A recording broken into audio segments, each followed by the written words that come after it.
Hobby Now with ZiggyNo. Today is December 27th, 2023.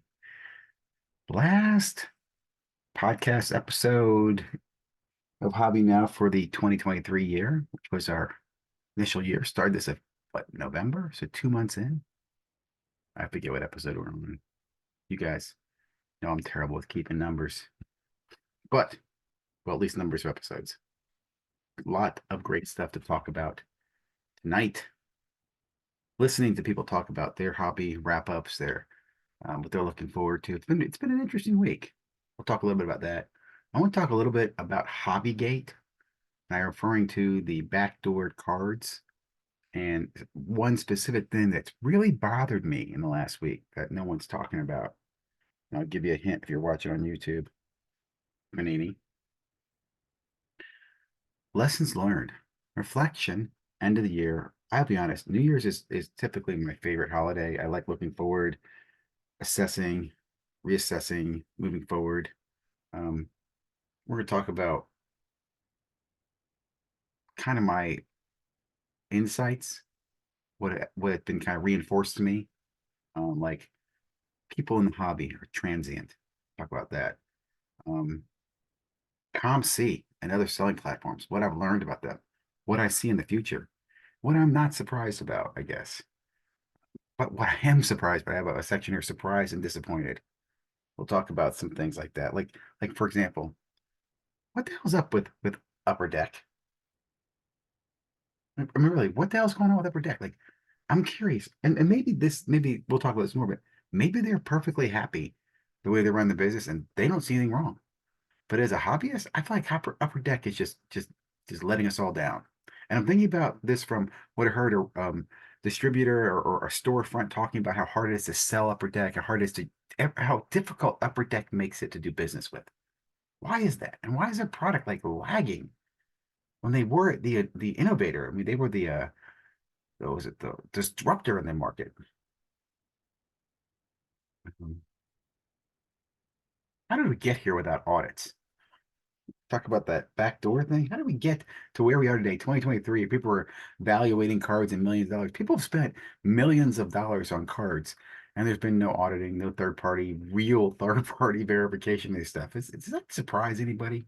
Like we just kind of believe it, don't we? Matrix, baby, Matrix. We'll talk about that as well. Um, Fanatics, NBA, and NFL. I want to talk about that because I'm surprised we didn't see anything in 2023 in around specifically Topps NBA. They talked about Topps NBA Chrome. It's been freaking crickets, right? And they did the Wemby Bowman U stuff, and that's it. And then we've had some football stuff, but not as much as I'd like to see. So let's talk about that into 2024. What should we expect? We're talking about resolutions. What are my resolutions? What am I doing differently? Um, we'll talk about what I'm doing now, breaking cards, what my plan is. That's kind of my resolutions as well. So all that and more coming in this episode of Hobby Now. So Hobbygate, how did we get here? Referring to the backdoored cards that I think what's different from other Hobbygates is that Topps came out quickly and confirmed, yeah, these should not be here. Someone stole them. We're going to track it down. And I say that because, as Sports Card Radio pointed out, backdoor cards that are not new to the hobby. I heard somebody talk about a lot of times when these companies go out of business, people buy their assets, buy their prints, their plates, their extras, their prototype cards, and they've been selling those or backdooring them. So how did we get here? What's different this time? The other thing that I want to bring to attention is that where the hell is Panini on this? Panini hasn't said anything, although a lot of their cards were in the sale list of this notorious alleged one of one seller, right? So why is Panini not saying anything? Right? I have to say Panini reminds me like of, don't take this the wrong way, like the mafiosa. They're like just gonna be quiet about it. It goes away. We don't talk about it. We don't talk about those things. They didn't happen. And on that topic, let's talk about CSG or CGC or whoever it is that grades the comics. They had a comic backdoor deal and have gotten Neo and Sports Card Dad and the comic guys really upset. And I'll be honest, I don't know enough to understand, but what I have heard, they have a right to be upset. And no one's talking about that either. So it makes me think to myself, again, let me point this out, guys. What's different this time is that Fanatics actually, this is the Fanatics guys, actually backed up the fact that, yeah, this should not have happened. That never happened in the hobby before. Most time, these comics are quiet about it. They don't say anything. It's not like they look at each other and go, it didn't happen. It's like a fart in the room. I didn't do it. Did you do it? I didn't do it. You did it? I don't know. I don't know where these one-on-ones came from. I don't know where these cards came from. I don't know where this backdoor stuff came from. So, in fact, I go back to loaded boxes. I don't think loaded boxes are done by deliberately by the manufacturer. I think there's somebody in the company who's screwing around with loaded boxes. He's like, yeah, those jerks at Leighton, I'm going to send them a bunch of 101s and blah, blah, blah, blah, blah, blah, blah. I'm just joking by saying this, but my point is, I'd be more concerned about the guy in the warehouse sending boxes out or crates out or product out than I am about, you know, what the CEO of Fanatics doing. But again, I don't think anybody's talking about this. Fanatics came out. That's the thing that's big. They came out, acknowledged this. We expect we're going to hear some follow up on this. We expect there's going to be a criminal charge, right? Somebody stole. Now, if we don't hear anything, and again, I'll give them some time. I'll be concerned, and I know a lot of other people will be concerned too, and they'll bring it to the attention. Which reminds me, we're coming up on the year in 2024 of the Panini break-in. I think that was May of 2023. So we'll see if that gets anywhere in 1 year. But these real crimes take some time for justice. All right. So think about that when you think about the hobby gate. Where the hell is Panini? Right? Why aren't they saying anything about this? Is Fanatics getting told right now? They're getting emails, hey, you guys just shut up. These things go away. And you know why they go away? I've been thinking this a long time. I'm going to transition right into my next topic, and that is the nature of the hobby. I believe the sports card hobby is one of the most transient hobbies of all. And what I mean by that, I think people who collect stamps or butterflies or I don't know, cornflake boxes are more long-term competitive, maybe not competitive, but long-term collector-oriented people. And I think sports card people really, because of the industry, because of the cards, the players, the flash, come and go. There are many that card collectors who are collectors who've been here for years. I mean, you know who you are, right? I'm not one of them. I've been here for about, I don't know, I think let's say 2016. So I'll go 7 years. I've been back. But in the 7 years I've been here, I know there's people who've been here for 30 years. But I know those 30 people for 30 years aren't as many as you think. And they know each other very well, right? If you ask them, I think they could tell you there's been waves and waves and waves and waves and waves of new people. When I came in 2016, I remember being referred to as a newbie, right? Because I was in every break, I was in every Facebook group, I was very active. They were like, oh, just new money, new money. He'll burn out. I remember hearing that they'll burn out. And you saw that. You saw people like me burn out. I went through my own phases where I was very active, not active. You know, I saw friends come and go in the sports card hobby. Best friends who, I'll put it this way. I remember back in 2018, like 5 of us started a Facebook group together. I think one of those 5 of us, I'm including myself, maybe 2 of us are still active in sports cards. And those are very active people back in 2018.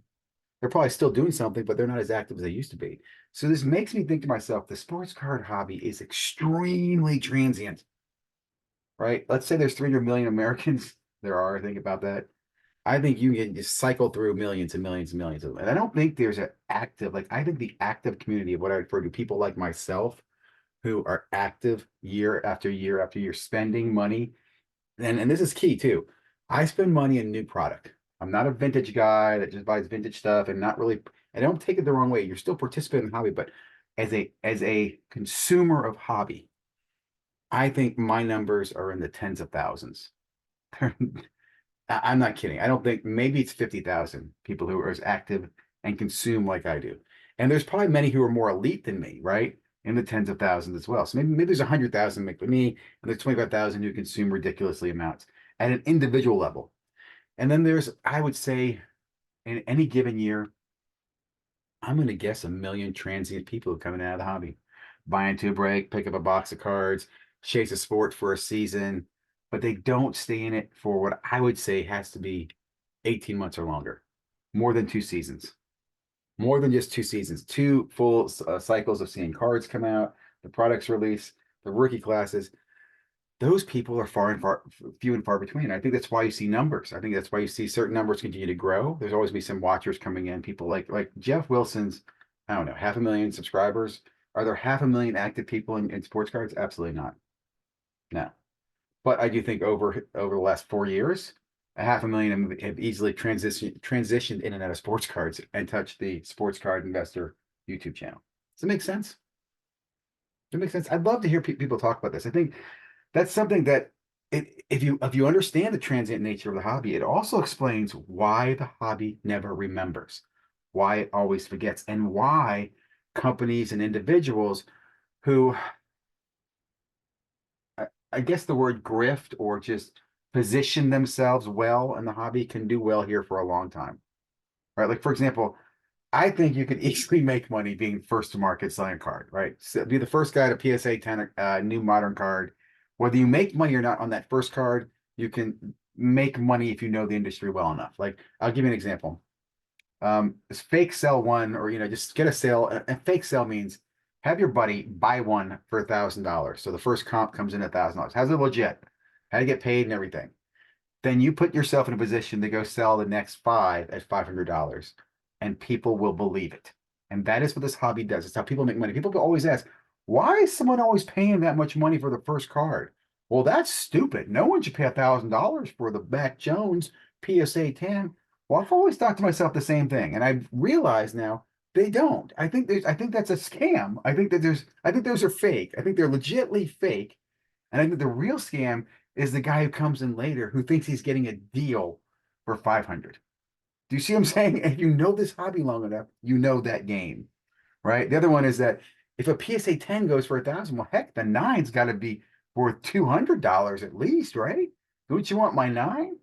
And is it really worth $200? Do you see what I'm saying? So I think that transient nature of the hobby is why people forget the scams, why people can do so well in the hobby, and why the hobby does not like people like me who do not forget and remind you of what happened.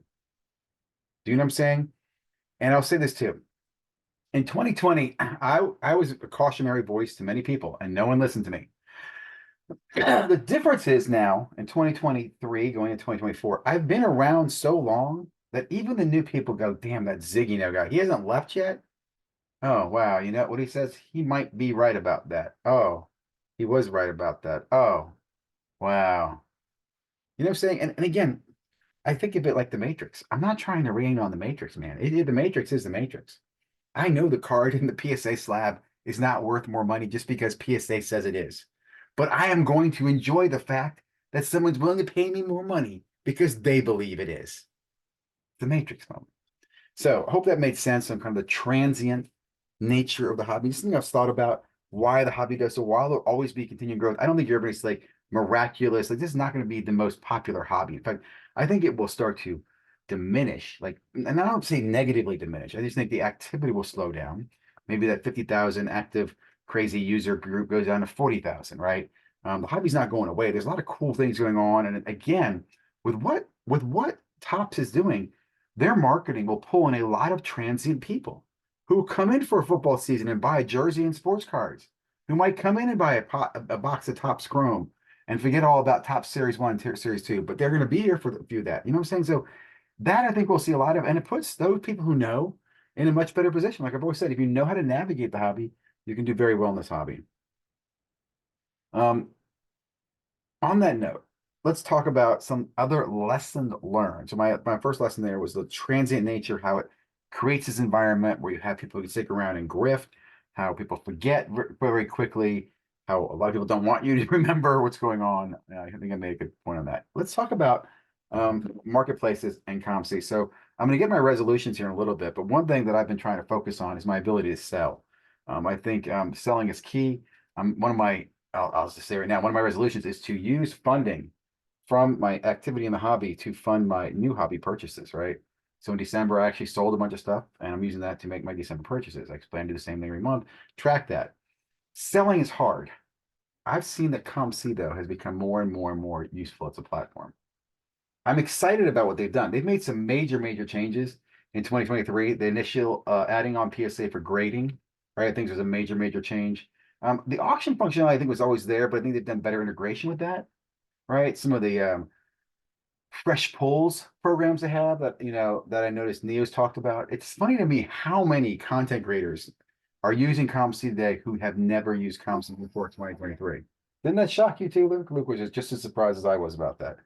But I think they're doing really well. And I'll tell you too, the eBay funding, that's going to be interesting because that hasn't even hit them yet. We haven't seen what that means, what that means for development, for the app, everything. I'm super excited about that. I'm talking about this because I'm sorting through a bunch of cards right now, and I find myself sending more cards to ComC than I had before, and less cards to grading. Right? I used to grade more of those refractors, right? Now I'm sending to ComC where I can either sell them there, or if I change my mind, I can send them from ComC to grade as well. So more ComC, I think, coming in the future. I'd like to use more platforms. I'd like to see more platforms work. I saw that My Card Post platform story. I think somebody was talking about it. It looks interesting. I just don't think I'm that active of selling in cards, and I also prefer to do card sales in person or card shows. That's where I like to do the most of my card selling if I can. I will say I'm a big fan of Mascot. I will be using Mascot a lot more in 2024 to postcard, list cards, get eyes on the cards. Before I go to shows, I can put them on there. Say, hey, I'll be there with all these cards in person. Do you want to do some trades? There's trade nights coming up. I'm looking for trade nights in 2024. So um, just excited about what I'm seeing from ComC and the different selling platforms. And I think there'll be more stabilization. I'm not saying there'll be less selling platforms in 2024. I think there'll be more benefit as like I think ComC will be offering a trading functionality in 2024. And I'm gonna tell you this too. I'm also looking at sending some cards to Arena Club to try some trading and see if I can get some cash with Arena Club as another platform. I've been very critical of Arena Club, so I'm going to give them a shot in 2024 is one of my goals. I'm also thinking about sending some cards to Tag via a friend of mine who's doing some subbing there. Surprises and disappointments looking at 2023. Um, well, no surprise to me, but I think surprise to many. It's pretty clear that Panini's going to fight on. Panini's not being sold. They're not giving up their legacy. In fact, I was thinking the other day that Panini FIFA Soccer will be doing Prism for the next 10 years, whether or not there's a Prism basketball or a Prism football. And that's kind of cool. Like Panini's not giving up. Oh, and if they're going to give up, that's going to be a shock. I'm going to have to go in and buy them hardcore. And I don't see Fanatics doing that. So I'm pretty excited to for seeing that guy. I've said this before. I think I've said it over the year. I was really critical of Panini, and I really think they screwed a lot of things up in the past. They've done some shit that I just was not happy about. The Dutch auction's another example. I just can't stand that. But I do feel like I'll be rooting for Panini in the future. Like they'll be the rebel empire, and you'll kind of keep your eye on what Panini's doing. I'll be doing Prism and I'll be doing NBA this year. I expect this will be the last year, but we'll see. I mean, I know they don't give the license for another year, so will they do it the following year? I'm already concerned about how much Prism retail football is going to be out there and how devalued kind of the football market is going to be in the next, few months with all the printing that Panini is going to be doing. There's no reason for them not to do it. And the lack of autographs means they'll only print more of these, 101s and 1 of 10s and 1 of 15s and refractors. In fact, I'm hoping maybe they do a Monopoly NFL set. I really like the Prism NBA NFL Monopoly. So maybe they'll do an NFL Prism Monopoly coming up. Biggest disappointment. And again, just looking back, I was listening to somebody talk to me about how difficult it is to work with Upper Deck, about you can't list online, you can't sell online, you can't do breaks, you can't do this. And I thought to myself, why is Upper Deck like that? Like, why is Upper Deck one of the most difficult companies to work with everything going on, with Topps being so dominant and kicking Panini's butt? And I was even thinking this, like, how is it that Wildcard and Leaf have autographs, but Panini didn't? Like, I'll think back to the summer when I remember talking to a friend of mine at Panini. He said we couldn't, they had to give up their licenses, their signatures, their autographs of Panini football players by a certain date. And I'm thinking to myself, why? I never understood that. It seemed like everybody was out for Panini except for Upper Deck. Like, what the hell's Upper Deck been doing? They had LeBron, he's gone. Right, they still have Michael Jordan. They have Bedard. They're still behind on the cup. I think about all the innovation they did, and 29. What was it? Yeah, 2019, not 2019, 90, 89 when they made the upper deck. Ken Griffey Jr. cards, how disruptive they were to the marketplace. They came in and made a name for themselves. And how are they where they are today? Like, I just feel like they suck. Again, as a hobbyist who'd like to see more product from them, I love their e-pack, but I think their e-pack options suck. Okay. Maybe it's me. Maybe it's me. Maybe they don't suck. Maybe they're making tons of money and this is just as they planned it. And everybody over at Upper Deck's happy. And they don't know any different. It's something I had to think about the other day. Okay, let's not do that. This is probably a bad thing to chew on. That's gonna just causing some pain. I need to find something better for you to chew on. What are your thoughts on that? Am I wrong on this? I mean, Upper Deck, I thought they'd be doing a lot more with the Bedard cards this year. I thought that'd be a bigger chase. We'd see more news about that. But it seems to me like they're asleep on that. They're not doing anything. And I don't understand that. And I know, again, Series 2 is coming out, I guess, soon. And some of the cards have been doing really well. But I just, again, like I say, if this was Panini, Panini would be doing kabooms of him everywhere. The fact that Topps did stickers of Bedard concerned me. So I don't know, Upper Deck. You have the Michael Jordan card or Michael Jordan autograph. You did a few years ago, you did the pieces of cart, or I'm not cart, the pieces of court from the Hornets. Now I know you can't tear up courts all the time, but you could do similar things, different memorabilia, which I know it's kind of Fanatics. Maybe that's why you can't do it. I don't know. I just disappointed on Upper Deck, and as I look forward to the future, and I see the Empire of Fanatics rise, which I'm kind of looking forward to. There'll be some fun moments. I feel like I'm like a traitor in Star Wars. Like, I don't care about the Empire or the Republic. I'm neutral. I'm going to trade everybody I can. But as the Empire rises, and you look for those to trade with outside the Empire, right? Upper Deck, looking kind of weak, and Panini, looks like it's going to be the rebels, the rebellion. Which reminded me, Brian Gray selling repacks. You would have think that he made enough money on his Leaf sale that he would not have to sell repacks. Someone else pointed that to me. I think it was USA Sports Cards. Pointed that out to me, and like, very disappointing. Which again, sports cards, guys, sports cards. That's what these things are. They're cardboard with people's pictures on them. That's all it is. And I don't know. It just it makes you wonder. Let's see. What am I looking forward to the most before I get to my resolutions? I talked about this earlier. I'm looking forward to NBA and NFL Chrome products from Fanatics. I have to assume they do something with the autographs that they have right now. The two autograph manufacturer, or the CJs and the what's his other guy's name? CJ and oh, Bryce Young. But I could be wrong. Maybe they won't. Maybe they'll completely just sit on it. But again, even with the playoffs coming, like Bryce isn't going to the playoffs. CJ's probably not going to go in the playoffs. They can't wait forever to drop a product or do something with those autographs. I've said this before. I said this in one of my videos. I'm going to be going to signings in the spring and try to get autographs of CJ Stroud and Bryce Young on some Donruss paper cards. That's kind of one of my goals. Lukey here is very interested in. Well, let me get Luke a toy here. Here we go, Luke. Play with Thor. Thor, meet Luke. I've decided one of my New Year's resolutions is no more retail. I'm not going to buy any more retail. I'll do retail breaks, but I'm not buying any more retail boxes. I'd like to say I'm not going to buy any boxes, but I think I'm going to continue with the Montgomery Club because I want to be able to get access to the NBA and NFL products should they become available, and other exclusive products, and first choice on the Sapphire products. So I'm going to stick with the Montgomery Club. Whew. But no retail, no hobby boxes. I'm not going to buy hobby boxes in my local card store.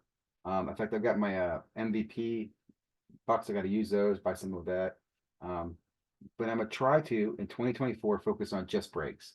And I mentioned I'm launching the Card Hunter channel, which will be all around the breaks, me getting into breaks, why I buy in the breaks, results of breaks, mail days breaks, PSA days from those breaks, selling those cards, funding those breaks.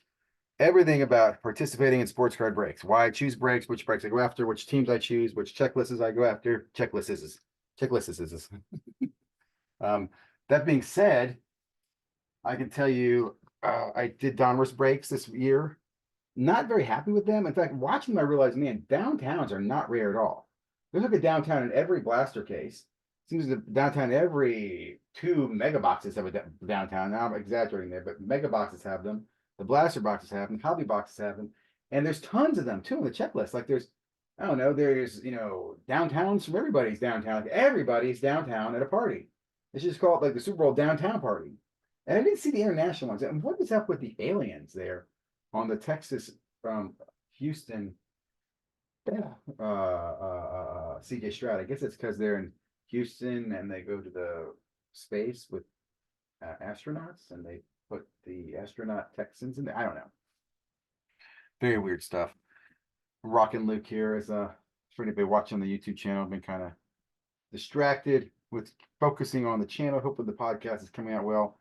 Let's see what else is going on. I think the other resolution that I'm going to end with is that I'm going to focus on processes in 2024.